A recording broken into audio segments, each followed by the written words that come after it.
পনির দিয়ে তো অনেক রকমের রেসিপি বানিয়ে খেয়েছো, তবে পনির দিয়ে তৈরি একবারেই নতুন ধরনের রেসিপিটা বানিয়ে খেয়ে দেখো। এটা সকালের ব্রেকফাস্টে খেতেও যেমন দারুণ লাগে, আবার সন্ধেবেলায় চা বা কফির সাথে খেতেও দুর্দান্ত লাগে। নমস্কার বন্ধুরা, আমার আরও একটা নতুন রেসিপিতে তোমাদের সবাইকে স্বাগত জানাই। এই রেসিপিটা বানানোর জন্য কড়াই গরম করে নিয়ে নিলাম 2 টিস্পুনের মতো সাদা তেল। তেলটা ভালো মতো গরম হয়ে গেলে দিয়ে দেব পাতলা পাতলা আর লম্বা লম্বা করে কেটে নেওয়া পনির। আমি এখানে 200 গ্রাম পনির নিয়েছি।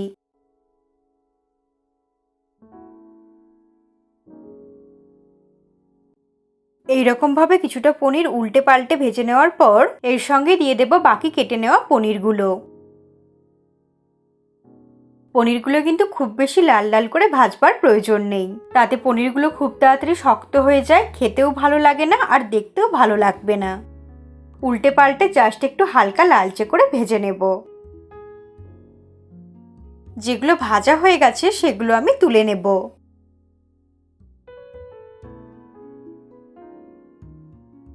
এরপর এগুলো উল্টে দেব। মিডিয়াম ফ্লেমে মোটামুটি 1 থেকে 2 মিনিট উল্টে পাল্টে ভেজে নিচ্ছি। সমস্ত পনিরগুলো ভাজা হয়ে গেছে, এখন এগুলোকে তেল থেকে তুলে নেব। পনিরগুলো হালকা করে একটু ভেজে নেওয়ার পর ওই কড়াইয়ের মধ্যে দিয়ে দেব আরো 1 চামচ সাদা তেল। তেলটা ভালো মতো গরম হয়ে গেলে দিয়ে দিলাম 7-8 কোয়া কুচানো রসুন। রসুনটাকে মিডিয়াম ফ্লেমে 15 থেকে 20 সেকেন্ড ফ্রাই করে নেওয়ার পর দিয়ে দিচ্ছি 2টো মিডিয়াম সাইজের পাতলা পাতলা লম্বা লম্বা করে কুচানো পেঁয়াজ। পেঁয়াজ আর রসুনটাকে তেলের মধ্যে একটু লাল লাল করে ভেজে নেব।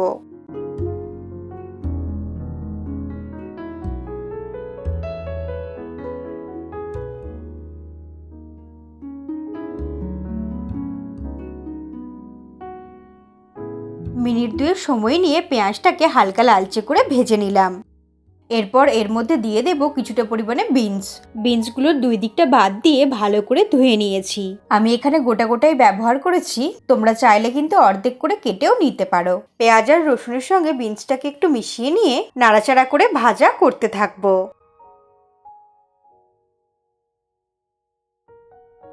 বিনসটা যাতে খুব তাড়াতাড়ি ভাজা ভাজা হয়ে যায় আর নরমও হয়ে যায়, তার জন্য দিয়ে দিচ্ছি 1/2 চামচ লবণ। লবণ দিয়ে সবকিছুর সঙ্গে ভালো করে মিশিয়ে নিতে হবে।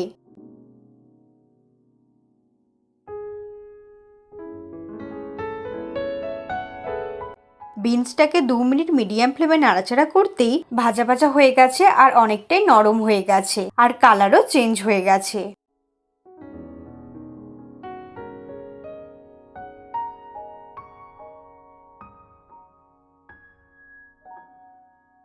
এখন এর মধ্যে দিয়ে দিচ্ছি একটা চেরা কাঁচা লঙ্কা আর দিয়ে দিচ্ছি ভেজে নেওয়া ওই পনিরের পিসগুলো। পনির আর লঙ্কাটাকে সবকিছুর সঙ্গে ভালো করে মিক্সড করে নেব।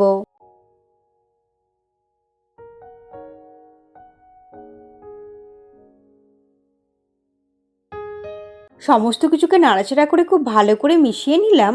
এরপর এইভাবে ছিটিয়ে দেব অল্প একটু জল, যাতে পনির আর বিনসটা খুব ভালো মতো সেদ্ধ হয়ে নরম হয়ে যায়। অল্প একটু জল দিয়ে মিশিয়ে নিয়ে 2 মিনিটের জন্য ঢেকে দেব।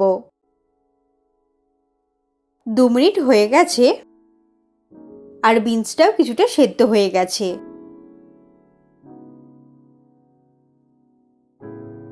সমস্ত কিছুকে আবারও একটু মিশিয়ে নিলাম। তারপর এর মধ্যে দিয়ে দিচ্ছি অর্ধেকটা পরিমাণে লম্বা করে কুচিয়ে নেওয়া ক্যাপসিকামটা দিয়েও একটু মিশিয়ে নেব।